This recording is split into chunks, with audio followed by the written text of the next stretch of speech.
विद्यार्थियों, संस्कृत शिक्षण YouTube channel by BL Saini के ऊपर आप सभी का स्वागत है।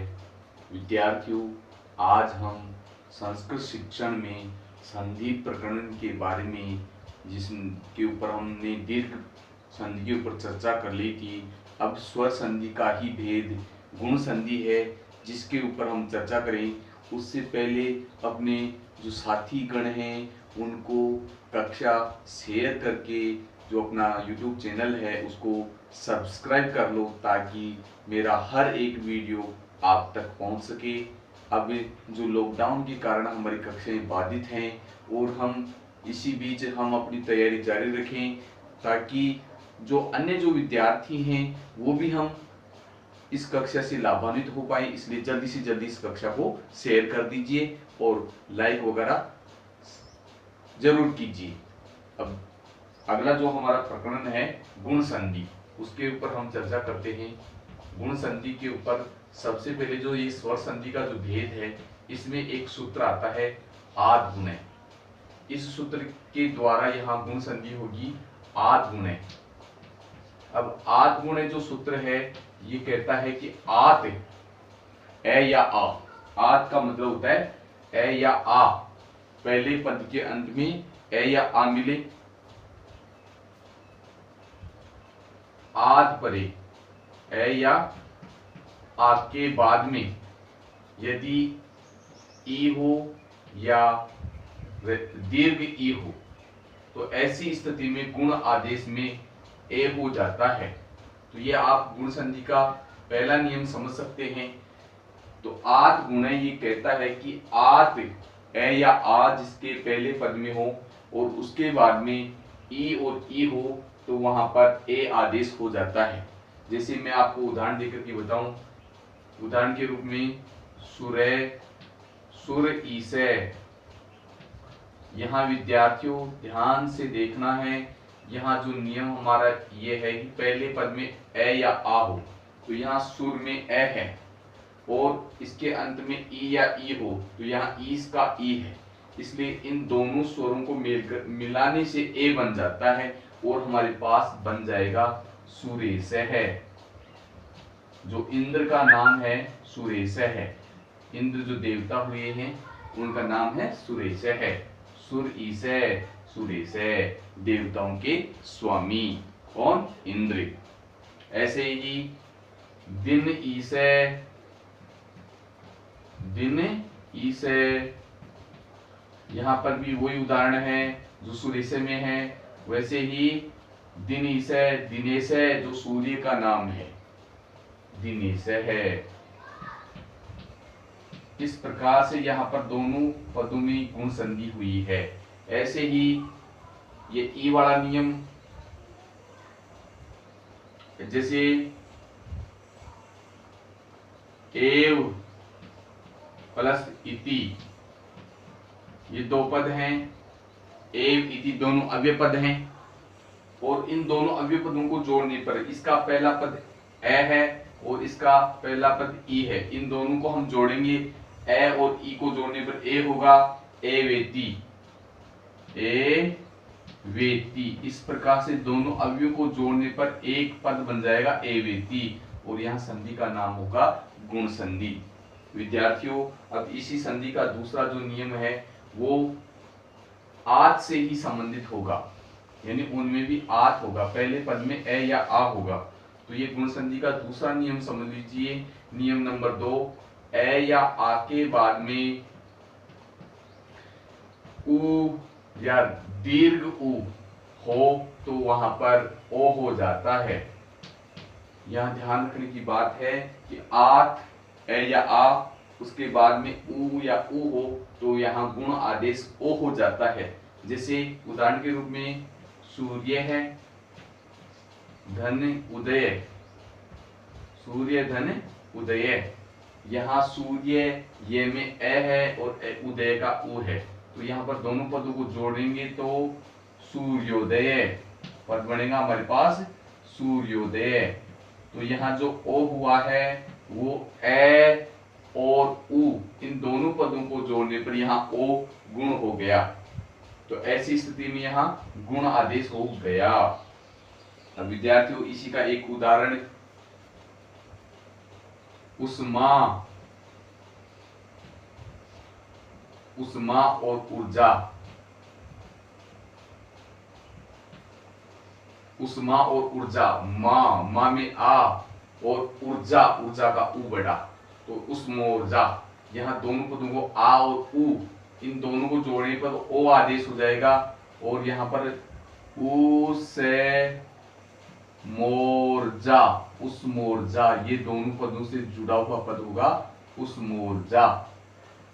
उष्मा प्लस ऊर्जा, उष्मोर्जा, उष्मा और ऊर्जा, उष्मोर्जा, ये दोनों पदों से बना हुआ पद होगा उष्मोर्जा।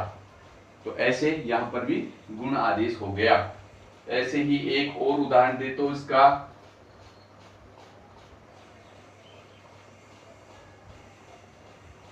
चंद्र प्लस उदय, चंद्र प्लस उदय, यहां पर ए के बाद में उ इन दोनों स्वरों को जोड़ने पर चंद्रोदय पद बनेगा हमारे पास चंद्रोदय। ऐसी स्थिति में यहाँ ओ की मात्रा आ गई, इसलिए ये भी गुण संधि में हो गया। अब नियम नंबर 3 की बात करें तो गुण संधि में जो तीसरा नियम है वो आत परे री और बड़ा री, तो अर आदेश हो जाएगा। ए या आ के बाद में यदि री या बड़ा री हो तो वहां दोनों पदों के स्थान पर अर आदेश हो जाता है। अब विद्यार्थियों यहां ध्यान देने की बात है, उदाहरण के रूप में मैं आपको दूंगा, जैसे मम प्लस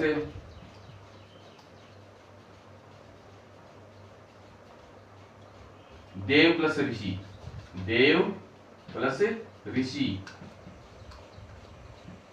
ये इसका उदाहरण होगा देव प्लस ऋषि, क्योंकि यहाँ देव व में ए आ रहा है और इसके बाद में री, दोनों पदों के स्थान पर अर आदेश हो जाएगा और ये अर आदेश होने के बाद में जो ये दोनों पद हैं उनमें रे का ऊर्ध्वगमन हो जाएगा, तो यहाँ पर शब्द बन जाएगा अब हमारे पास देवर्षि। रे का ऊर्ध्वगमन होने से देवर्षि पद बन जाएगा, यहाँ पर भी विसर्ग आएगी तो यहाँ पर भी विसर्ग आएगी।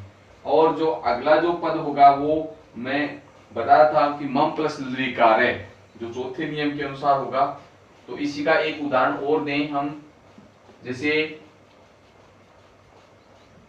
गण प्लस री कार्य, गण प्लस ऋकार, गण गण रेकार, गण रकार, गण और रे का ऊर्ध्वगमन हो गया गण रेकार, गण रेकार, ये रे का के ऊपर आएगा गण रकार हो जाएगा, यहाँ पर गण रकार है और ये विसर्ग यहाँ पर लग जाएगी। ये दूसरा उदाहरण है देवर्षि और गण रकार है।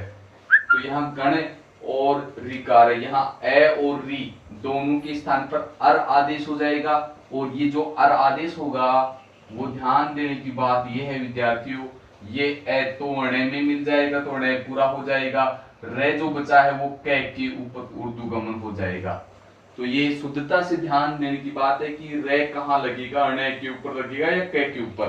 तो क्योंकि जो अर आदेश होगा वो ध्यान देने की बात है कि ए अणे में मिल जाएगा और बचा रे को ऊर्ध्वगमन कै के ऊपर ही होगा।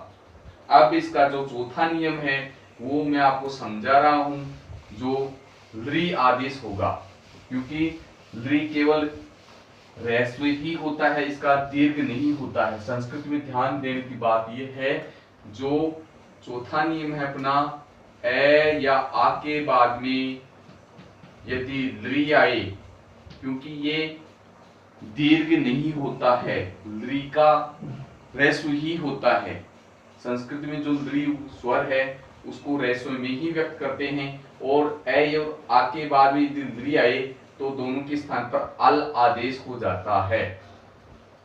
ऐसे ही एक उदाहरण में इसमें जैसे मम प्लस लृकार, यहां विद्यार्थियों ए के बाद में लृ आ गया। ए के बाद में लृ आने पर दोनों पदों के स्थान पर ए और लृ के स्थान पर अल आदेश हो जाएगा। तो यहां हमारे पास पद बन जाएगा मैं आधा ले और कारे ममलकारे। और ऐसे ही एक पद दूं मैं आपको भव लकार है, इसका संधि विच्छेद करना में भव लकार है, तो इसका संधि विच्छेद होगा भव प्लस लृकार है, भव प्लस लृकार है। ऐसे संधि विच्छेद भी परीक्षाओं में पूछे जाते हैं, क्योंकि संधि पद भी पूछा जाएगा और संधि विच्छेद पद भी पूछा जाएगा, तो हमें दोनों ही तरीके से हमें याद करने हैं।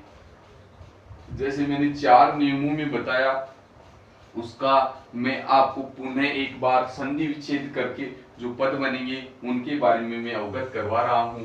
ये चारों नियम हमारे पास हो गए गुण संधि के। तो हमें एक उदाहरण है, जिसे महोदय, मैं हो दय, महोदय जो पद है इसका संधि विच्छेद करना है महा प्लस उदय, महा प्लस उदय। यहां विद्यार्थियों महा दोनों पदों का अर्थ स्पष्ट होना चाहिए, महा यानी महान और उदय महोदय। तो जो ये संबोधन शब्द होता है महोदय, इसका संधि विच्छेद होता है महा प्लस उदय।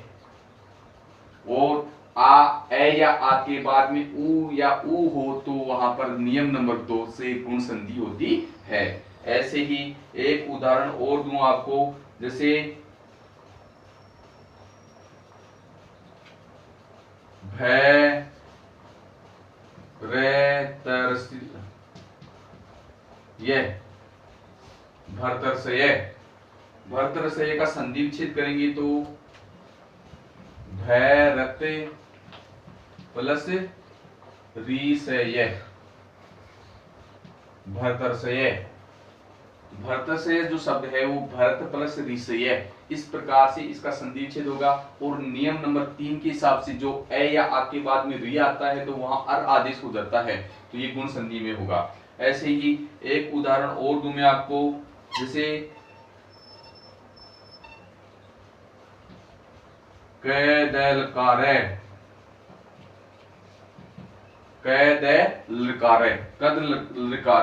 तो यहाँ पर कदा प्लस लकारे संधि विच्छेद हो जाएगा, क्योंकि कद तो शब्द पद बनता नहीं है, कद कोई पद नहीं होता संस्कृत में। कदा अर्थ की स्पष्टता के हिसाब से कदा पद बनेगा, और लृकारे जो अगला पद होगा लृकारे, कदा प्लस लृकारे है। दोनों पदों का अर्थ स्पष्ट निकलना चाहिए, तभी पद माना जाएगा।